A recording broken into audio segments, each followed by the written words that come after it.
Welcome back into the Shepherds Podcast. Man, how about that Super Bowl last night? Wasn't that crazy?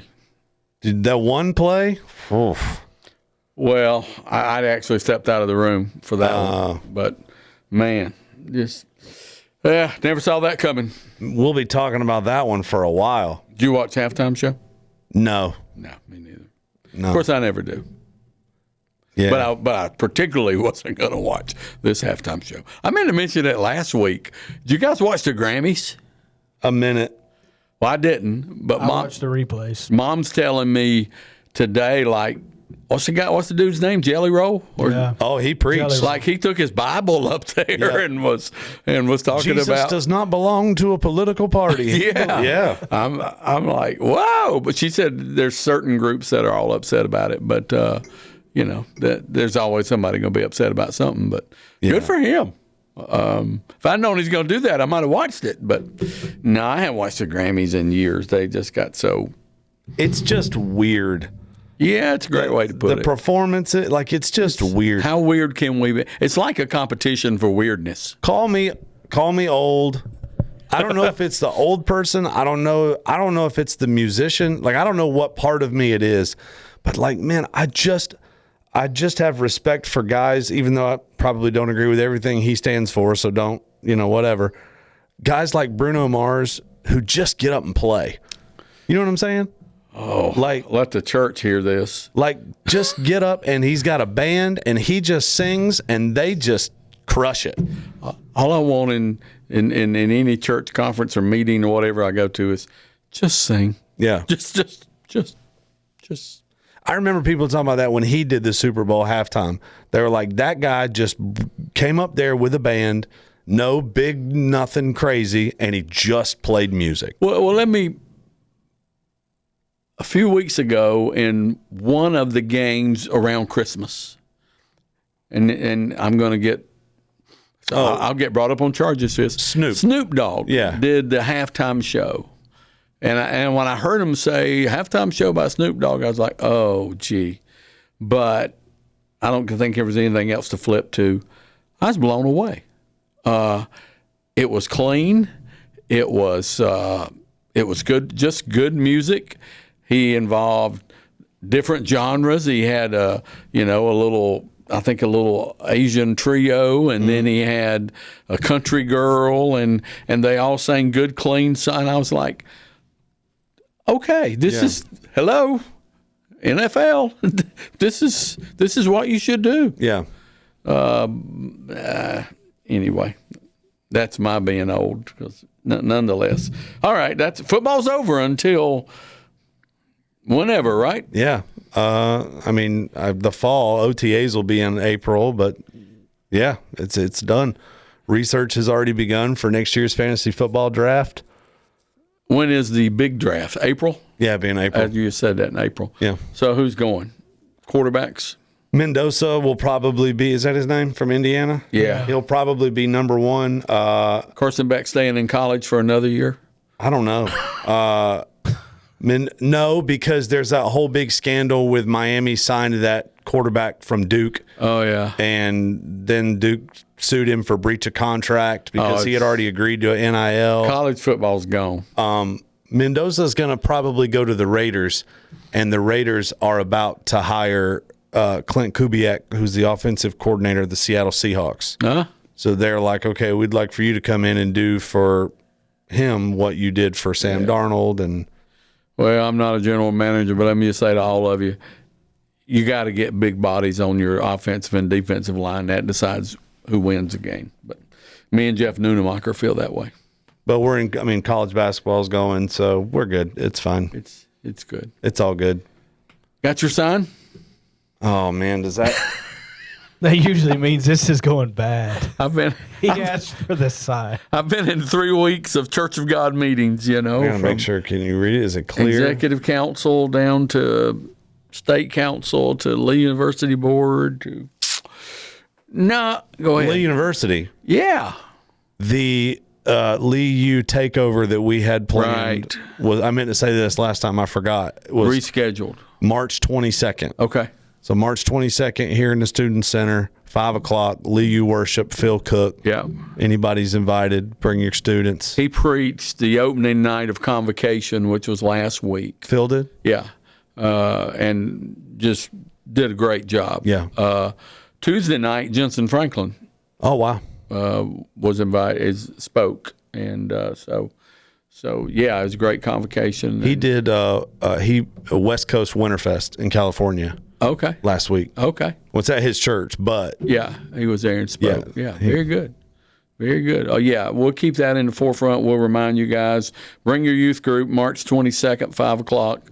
There'll be scholarships and all that stuff going on. And they'll be there Sunday morning in our 10:30 service. Yeah, they're going to come be with us that Sunday morning. They'll be there. I'm not sure if they're going to do anything. Right. You probably have Dr. Cook say hello or whatever. Well, and Singers is coming in April. That's right. And once a singer, always a singer. Gary Vincent heard me say y'all have to help him up there, and he he called me out on it. I heard you say that. I said, Gary, if I had to go stand on riser, somebody have to help me up there. But yeah, that's in April. So all that. So anyway, I've been all around Church of God stuff. Well, somebody makes me aware of a social media post because we still have the campground saga playing out in South Carolina. Just move this a little closer. Campgrounds, plural. Here, you want me just to hold it up? Just leave it. That's perfect right there. Campgrounds, plural. And we've done nothing. Now, whatever you may have heard, well, they're going to sell this. They're going to sell. No decisions have been made. Can I take a picture of this? None. Zip. Nada. We've made no decisions about selling anything. You know, we had a meeting last March, a ministers' meeting where we polled the body which way you want us to go, and that was clear. So we have that directive. Right. But we haven't made any decisions. The PD campground, which has a swimming pool. It does. Is closed. It's closed. And here's what's behind that. And as of today, it is not on the market for sale. It's just closed. Our insurance company, and let me pause here. All of you who are proponents of we need to keep these campgrounds, you have no idea what insurance, the difficulties us and other entities are having with insuring campgrounds. The Malden campground has been canceled more than once. PD was canceled. And finally, we were able to reestablish that. Well, the insurance company came in regards to PD and said, in order for us to provide you coverage, you have to do $500,000 worth of repairs.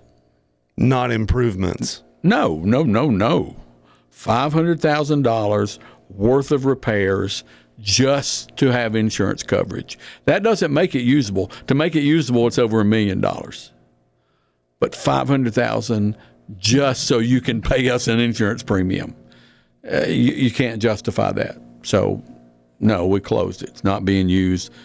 We don't have to carry insurance on it. The Malden campground, they had a list for us there, things we had to do in order for them to continue to provide coverage. I don't know, and this is just conjecture and speculation. When Hurricane Helene came through and it hit that campground in Texas. Yep, and it flooded.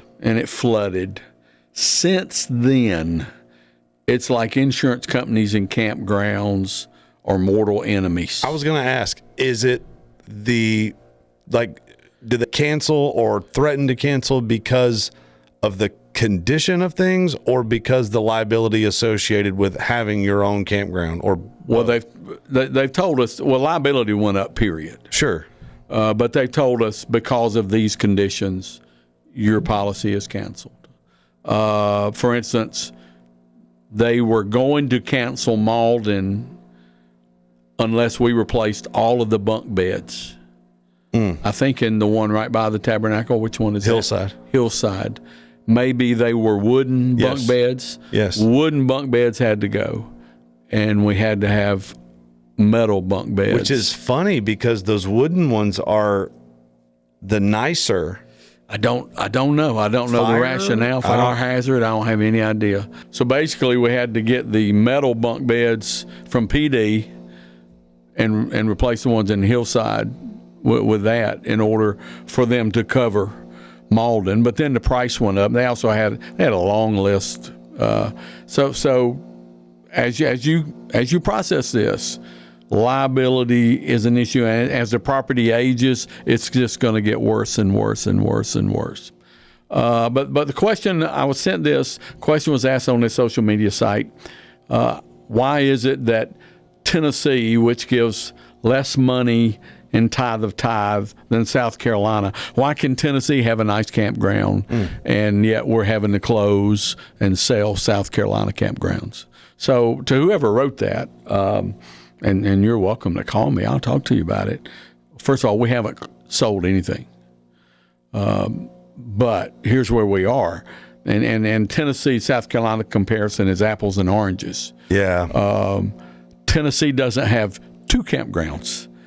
They only have 1. We've carried 2 for 40 years. Yeah. Tennessee doesn't have a tabernacle on their campground. And you've done Tennessee Camp. I have. They have an auditorium, a multi-purpose, the pool's in the same building. Yeah. No, it's been redone. It's very nice. Yeah. But they don't have 500 seat. 500 seat versus 4,000 seat. Yeah. 2-story tabernacle to keep up. Those are 2 different things. Tennessee has their camp meetings they used to have it at North Cleveland. Now they have it at Westmore. They have it at churches. So those are not apples to apples. They only have 1 campground. We've had 2, and they don't have a large tabernacle structure. We've had 2 tabernacle structures, one at PD, one at Malden, to try to keep up. So those are really not true and fair comparisons. I can tell you that from the last time both campgrounds were operational, it was about 1/3 of the South Carolina budget just to keep those campgrounds open. Tennessee doesn't have residents living on a campground, which drives our cost up because we have to provide street lights, and what the residents pay to live on a campground doesn't come anywhere close to the cost of providing those campgrounds. So it's really not a fair comparison. May I offer another point? Yes, please. In 1984, in 1984, you could purchase a Michael Jordan Fleer rookie card. Yes. For a couple of dollars. Okay. If you had that from 1984 and you kept it and you maintained it, you got it graded, it just a 10 graded Michael Jordan rookie card can bring up to $5 million. Whoa. Now. But if you wanted to go buy one now, yeah, you're not going to find a 10. You're going to find something that's beat up and old, and you're going to pay $250,000 for something that's beat up and old. So my point is this: that campground, which the name is escaping me right now. Signal Mountain. Signal Mountain. Thank you. Signal Mountain, Tennessee has had for a very long time. Yeah. So they've had it, and they've maintained it, and they've taken care of it, and they've upgraded it, and they've been able to bring in revenue from it because they rent it out to other groups. Right. Churches use it, however, whatever. So you can't compare one to the other because they've had that for a long time. Right. So now to go out and say, well, we want to copy that, it's going to be substantially more to try to copy that. Unbelievable. Because you're starting $20 million. You're starting from scratch. $20 million. It doesn't easy. And I'm just talking about the differences between the 2 locations. Sure. Signal Mountain is beautiful. It's secluded. It is easy to secure. Yeah. You put the gate up. It does not have a public road running through the middle of it. But Tennessee is committed to maintaining. Correct. Which in the history of South Carolina, I don't think either campground has had a major maintenance renovation since the 1990s. I think going back to Brother Daugherty, I think they added that front on the tabernacle, maybe some fencing, etc. But see, you can't even consider that a youth camp improvement. Because No. And the Airnasium, that question came up. Airnasium, that was money that was raised for the Airnasium. That didn't come out of budget money. That was Hillside would be the dorm you're talking about with the wooden bunks. Hillside, yeah, that goes back to Save Our Sons and Brother Ratchford, and that would have been the late '80s. And then it was a girls' dorm. I've only ever known it as a girls' dorm. Yeah. So, when I first went on the council in '04, so you had 2 campgrounds. And we were trying to keep them. They were maintaining them. And they both had various issues. Both of them have had mold issues as long as I've been on the council. But it wasn't, you didn't feel the strain, okay? Mm-hmm. And then we got into 2010 and you had the tithe cut, which the state lost a third of their income over a 5-year span. And that really, you look then at, okay, we got to make cuts in the state budget, and you don't want to cut people per se. You don't want to cut retired ministers' benefits. You don't want, and so we did kind of make some changes in the evangelism program, but then the priority of properties is lowered because you don't have the funds to keep it. And I think now 15, 16 years later, the reality of having 2 campgrounds and the cost of keeping them maintained, it's just for property that you use 28 days a year. It's just, and now my opinion is we should sell PD and we should sell the non-residential portions of Malden. Now you got leases with the residents. I wouldn't add any more residents, but you got to honor those leases. But the non-residential section, and then put the money in the bank and wait and see what happens. We're going to start next year renting a campground. It'll be new for us. It'll be different. It will take some time for that to become productive to us because we just got to learn the process. And so everybody just have to hold on. Let's learn the process. And then we can build it from there. But what you just said, it would cost so much to build it right now. And here's the other thing. If we aren't committed to paying to keep it up, we're just going to be back in the same place. You guys will be back in the same place 20 years from now. Yeah. It's just the way it is. That's the world we live in.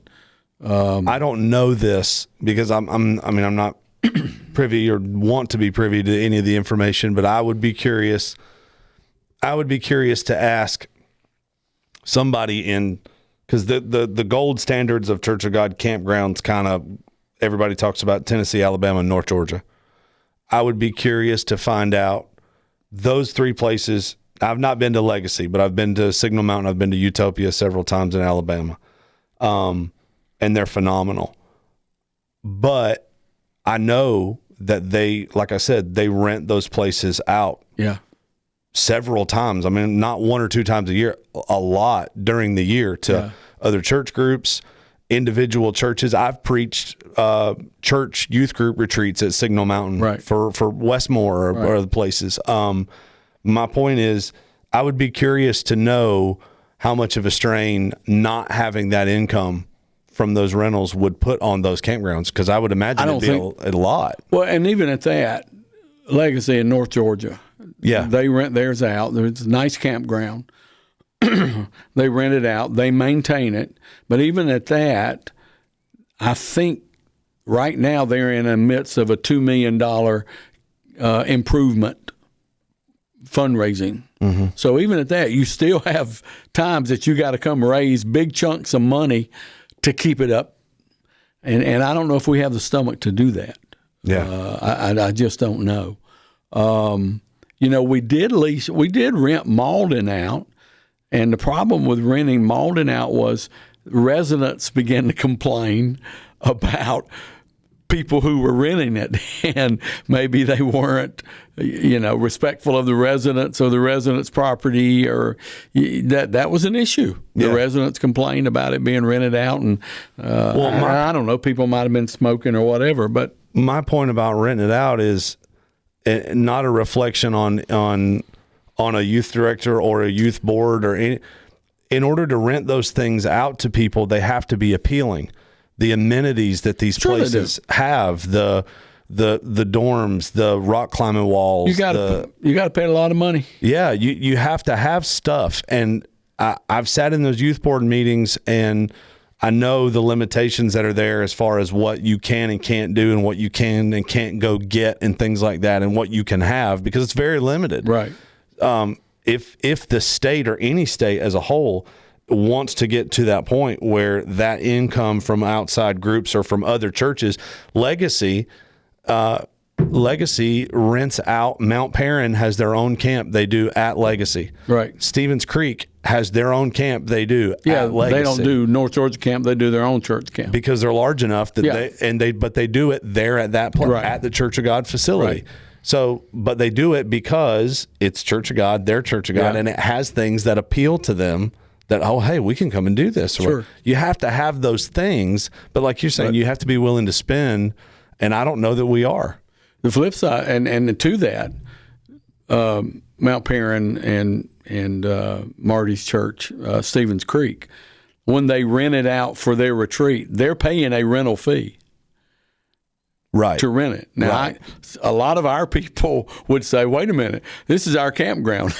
I shouldn't have to pay for our campground, but which gets into that whole, listen, I've come to the conclusion that we are not good property managers. And I just don't see that changing by building a new campground. We don't want to invest. We don't want to hire the right people to manage it, because you got to hire people who stay on top of it, and that's their sole focus. And they've rented it out, and they tell people, no, you can't do that, and you got to stay on top of it. And I think our campgrounds are evidence of, boy, once you fall behind, the snowball just keeps on rolling. And this segues in. So I think that's all about that social media, and I don't have anything to tell you. I don't know where we're going. Sort of feels like we're the hamster on the wheel right now. We're not really getting anywhere. I guess there'll be some meetings, but I don't know about them. And so I guess there'll be some decisions coming, but I don't have anything to tell you right now in regard to that. Here's why I say, if we build it, I see us just going right back over time, right where we were. Because people are creatures of habit. So I'm reading this book. It's entitled Atomic Habits. It's not a Christian book, by the way.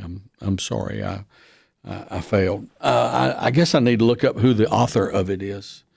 Did you hear that? That sounds like a goose. It did sound like a goose. I think we got somebody cooked their goose outside. So I'm looking here.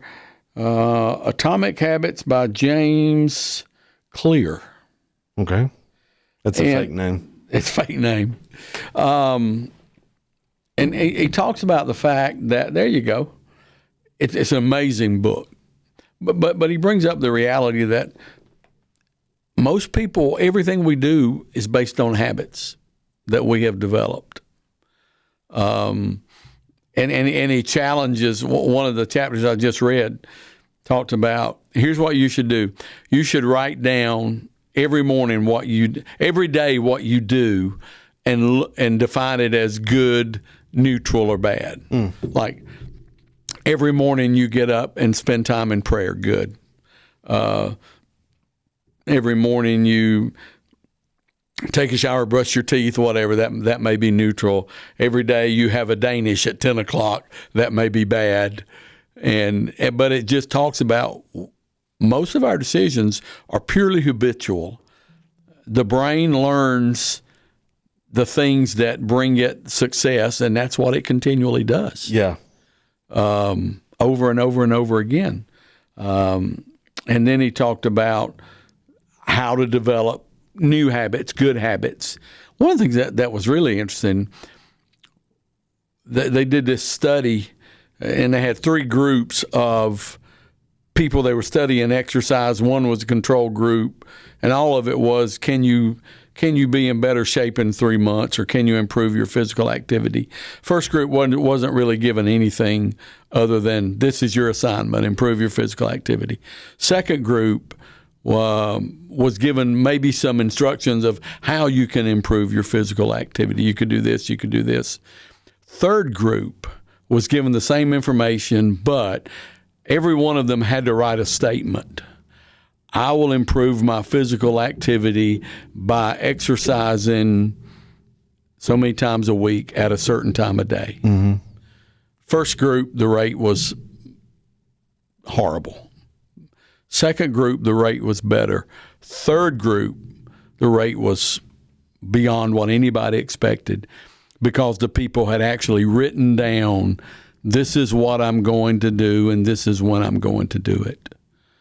And it was, he's bringing out that this is how you train your brain to develop new habits. You write down. Some of you had a New Year's resolution. I'm going to read my Bible, and here we're in February, and you hit Leviticus and you stopped.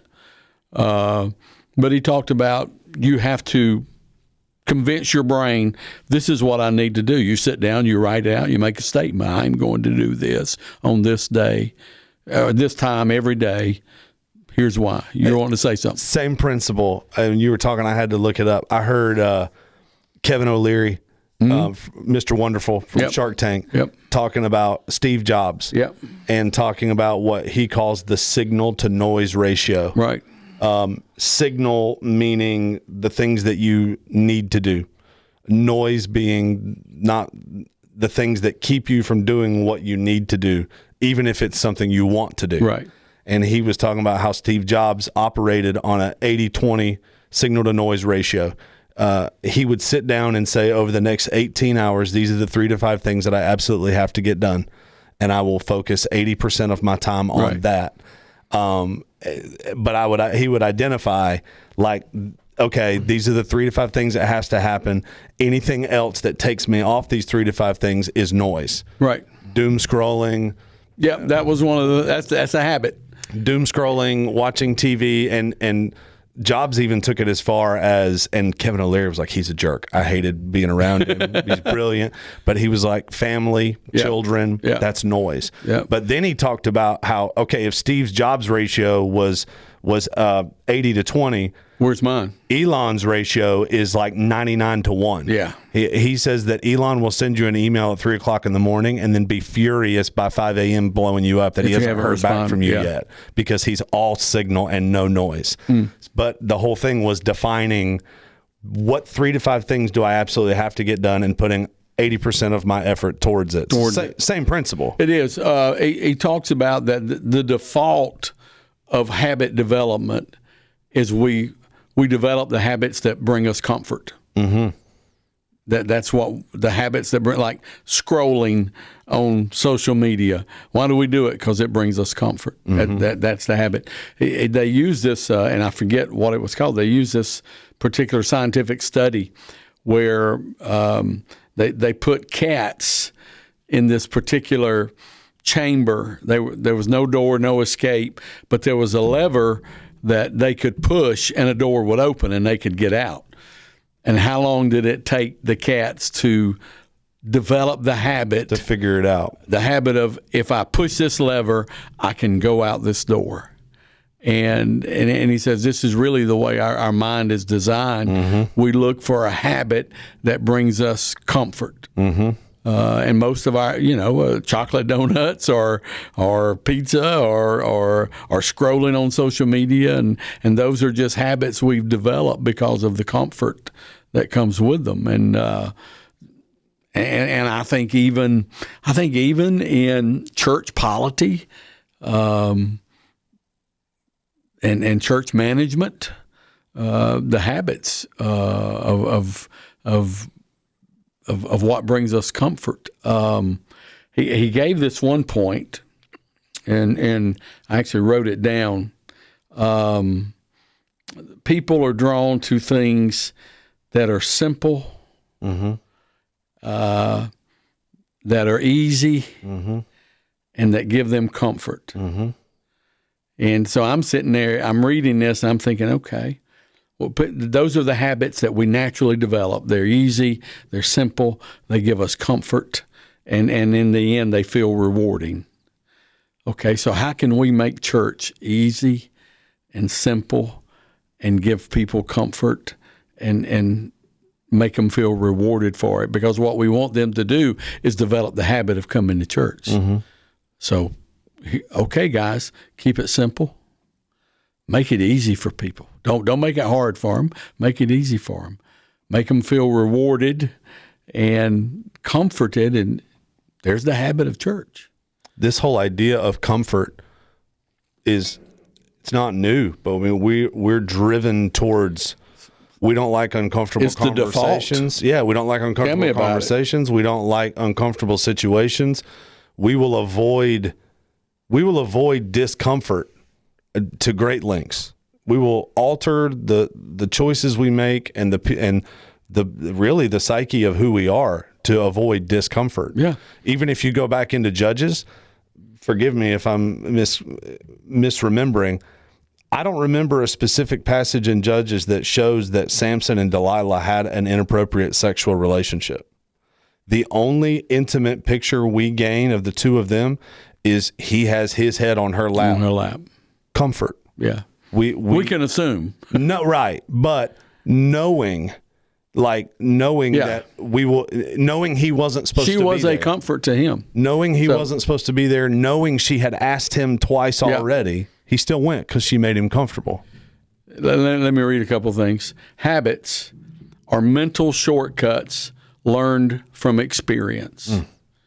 In a sense, a habit is just the memory of the steps you previously followed to solve a problem in the past. And the major reason the brain remembers the past is to better predict what will work in the future. Habit formation is incredibly useful because the conscious mind is the bottleneck of the brain. It can only pay attention to one problem at a time. As a result, your brain is always working to preserve conscious attention for whatever task is most essential. I'd recommend it to anybody, but I'm sitting there reading it from a pastor standpoint, and I read that we develop habits based on what is easy, what is comfortable, what is rewarding. Okay, we want people to come to church. We should make it easy and comfortable and simple and rewarding. Don't make it difficult. Don't make it complex. I'm going to cough. Here's a sermon for you. Yeah. In our pursuit of comfort, where does that leave any room for the comforter? Yeah.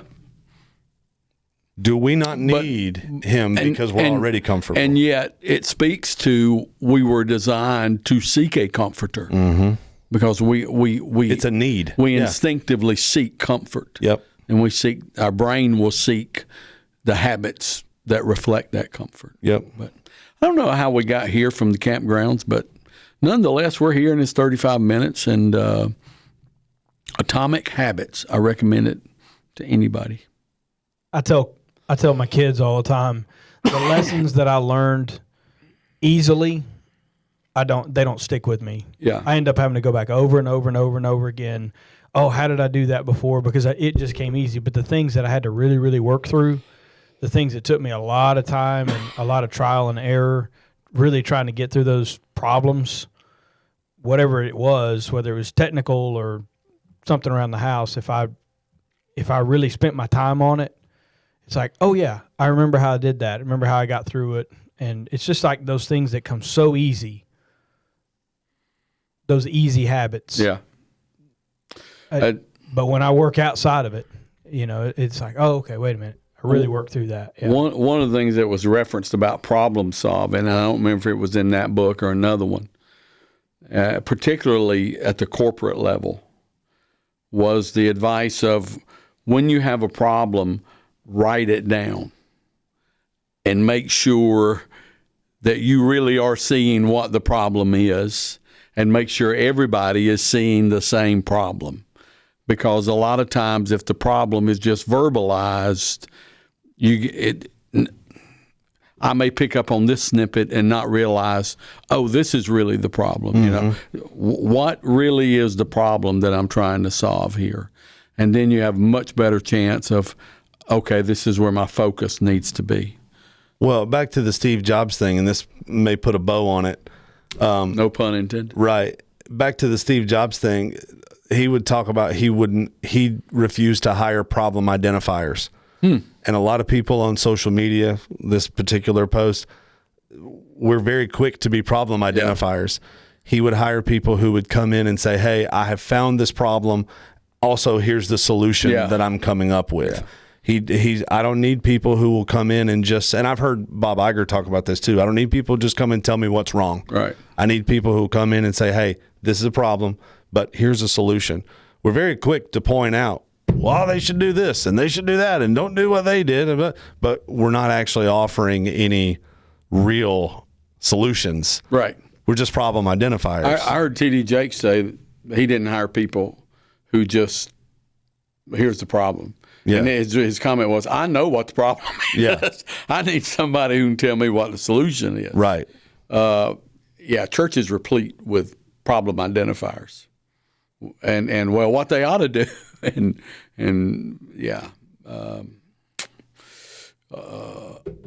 then they'll just get mad and go identify a problem somewhere else. Yep. That's what we do. All right. That's football's over, so let's get ready for some baseball. Hey, remind them about the conference. Yeah, I was just getting ready. You can remind them. The Shepherds Conference coming up on April 27th, 28th, 29th. Yeah, here at Praise Cathedral. We'll post that registration link when it's ready. Yep.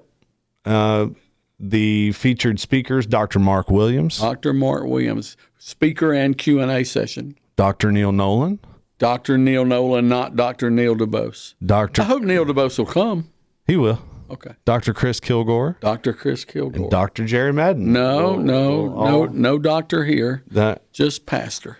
I don't know. I don't think Neil's a doctor. Chris might be. I don't know. Chris, I need to talk about this other guy I'm listening to on TED Talks. I'm addicted to him now. Ken Robinson, I think. Is that the same guy you sent? Yeah. He got to do a whole thing about college professors and how they just get into their own head. And he said the only reason they have a body is to take their heads to the next meeting.